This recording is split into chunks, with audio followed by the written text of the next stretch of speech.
ఓం శ్రీ మహాగణాధిపతయే నమః శ్రీ మహాసరస్వత్యే నమః శ్రీ గురుభ్యో నమః హరి ఓం సదాశివసమారంభాం శంకరాచార్యమధ్యమాం అస్మదాచార్యపర్యంతాం వందే గురుపరంపరాం. జై గురుదేవదత్త. జగతః పితరం వందే పార్వతీ పరమేశ్వరో. జై గురుదేవదత్త. పరమేశ్వర స్వరూపమైనటువంటి సృష్టికి నమస్కారాలు చేస్తూ మార్చి 1వ తారీఖు నుండి ఏప్రిల్ 1వ తారీఖు వరకు గల మిథున రాశి వారికి మార్చి నెల ఫలితాలు ఏ విధంగా ఉంటాయి మీకు నేను తెలియజేస్తాను. మిథున రాశిలో మృగశీర్ష నక్షత్రంలో ఉన్నటువంటి 3-4 పాదములు, ఆర్ద్ర నక్షత్రంలో ఉన్నటువంటి 4 పాదములు, పునర్వసు నక్షత్రంలో ఉన్నటువంటి 1, 2, 3 పాదములు కలిపి మిథున రాశిగా చెప్పబడుతోంది. ప్రారంభములుగా అయితే పంచమ స్థానమందు ఉన్నటువంటి కేతువు, అష్టమ స్థానమందు ఉన్నటువంటి శనైశ్వరుడు, కుజుడు, కేతువు, శుక్రుడు. 14వ తారీఖు వరకు కూడా భాగ్యమందు ఉన్నటువంటి గురుడు, భాగ్యమందు ఉన్నటువంటి రవి. 14వ తారీఖు నుంచి రాజస్థానంలోకి రవి సంచారం అతి సామాన్యంగా ఉన్నది. మిథున రాశి వారికి నెలంతా కూడా చాలా జాగ్రత్తగా ఉండాలి.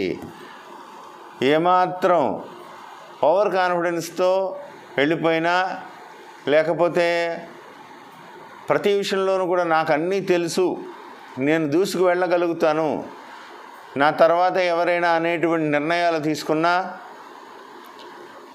ఎవరైనా ఏదైనా చెప్తే వినకుండా పెడార్థాలు తీసి పెడచెవిని పెట్టుకోవడం, ఆచ వాళ్ళకేం తెలుసు నాకు అన్నీ తెలుసు అనేటువంటి నిర్ణయాలతో మీరు దూసుకెళ్తే మాత్రం చాలా ఇబ్బందికరమైనటువంటి పరిస్థితిని మీరు ఎదుర్కోవాల్సి ఉంటుంది రాబోయేటువంటి రోజుల్లో.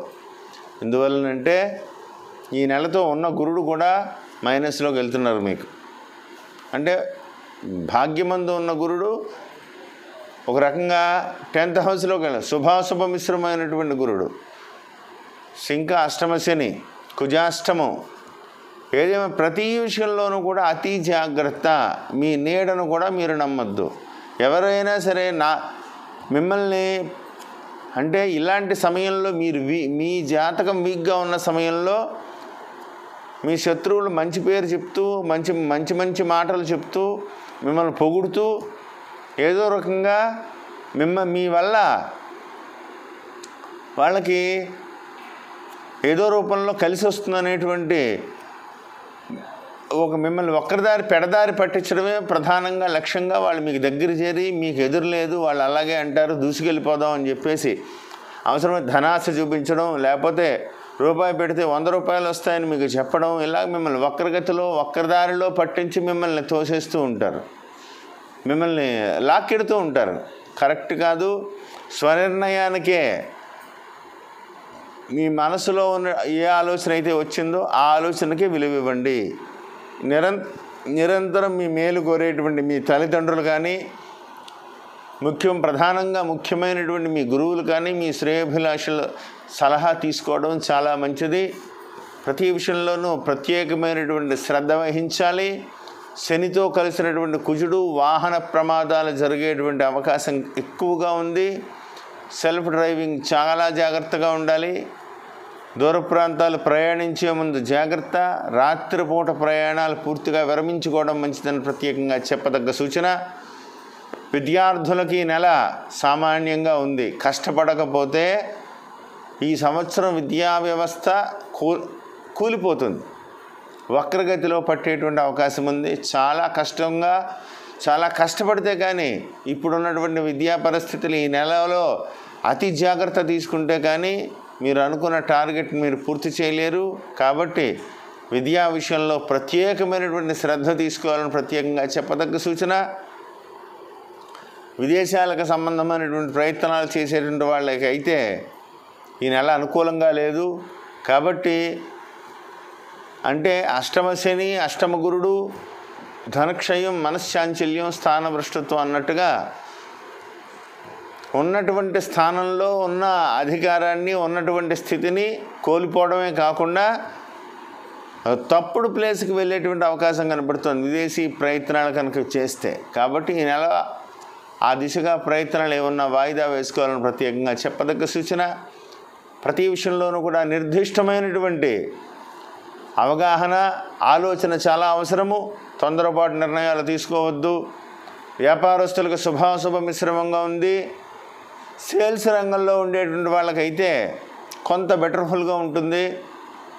ఎందువల్లంటే పెట్టుబడి తక్కువగా ఉంటుంది కాబట్టి సేల్స్ రంగంలో, మార్కెటింగ్ రంగంలో ఉండేటువంటి వాళ్ళకైతే అనుకూలంగా ఉంటుంది. కానీ తిరుగుతూ, అంటే ఎక్కువ రోడ్ల మీద కనుక తిరుగుతూ దూర ప్రాంతాలకు ప్రయాణం చేస్తూ వ్యాపారం చేసేటువంటి వాళ్ళైతే అతి జాగ్రత్తగా మిసులుకోవడం మంచిది. వాహన ప్రమాదాలు జరిగేటువంటి అవకాశాలు చాలా చాలా ఉన్నాయి.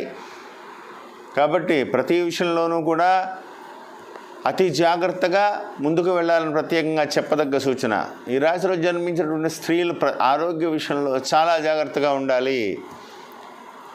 కుజాష్టమం, అష్టమ శని, గురుబలం కూడా తగ్గిపోతోంది. ఆరోగ్య విషయంలో ప్రత్యేకమైనటువంటి శ్రద్ధ వహించండి. ఈ నెల దాటితే మీకు కొంత అనుకూలమైనటువంటి పరిస్థితులు కూడా రావచ్చు. కాబట్టి ఆరోగ్య విషయంలో ప్రత్యేక శ్రద్ధ వహించాలని ప్రత్యేకంగా చెప్పదగ్గ సూచన. ప్రభుత్వోద్యోగులకి ఇష్టం లేని స్థానానికి ట్రాన్స్ఫర్ అవుతుంది. ఇష్టం లేని బాధ్యతలు మొయ్యవలసి ఉంటుంది. ఇష్టం లేని వ్యక్తుల దగ్గర పని చేయవలసినటువంటి పరిస్థితి కూడా వచ్చేటువంటి పరిస్థితులు కనబడుతున్నాయి. కాబట్టి ప్రత్యేక శ్రద్ధ తీసుకోవడం చాలా చాలా మంచిది. ఆరోగ్య విషయంలో ఎంత జాగ్రత్తగా ఉంటే అంత మంచిది. ఎందువలనంటే ఇప్పుడు ఆరోగ్య విషయంలోనే కాదు, బాధ్యతల విషయంలోనే కాదు, ప్రత్యేక శ్రద్ధ తీసుకోకపోతే మీరు అనుకున్నటువంటి టార్గెట్ని రీచ్ అవ్వలేరు. మీరు అనుకునేటువంటి సక్రమంగా పని కూడా చేయలేరు. కాబట్టి ప్రత్యేకంగా ప్రతి విషయంలోనూ కూడా అవసరమైతే ఈ నెల సెలవు పెట్టుకోండి, లేదా ఒక రకంగా ఒళ్ళు దగ్గర పెట్టుకుని పని చేసుకోండి అని చెప్పడం కరెక్ట్ అనుకుంటున్నా. ఎందువల్లంటే ఆ దిశగా ఉంది. ఏ గ్రహము కూడా అనుకూలమైనటువంటి పరిస్థితుల్లో లేదు. కాబట్టి ప్రత్యేక శ్రద్ధ తీసుకుంటే మంచిది. భయం లేదు. గురు భగవానుడు యోగదాయకంగానే ఉన్నారు. 14 నుంచి రవి మార్పు, అది వచ్చేంతవరకైనా 14వ తారీఖు వరకైనా ప్రత్యేక శ్రద్ధగా ఉంటే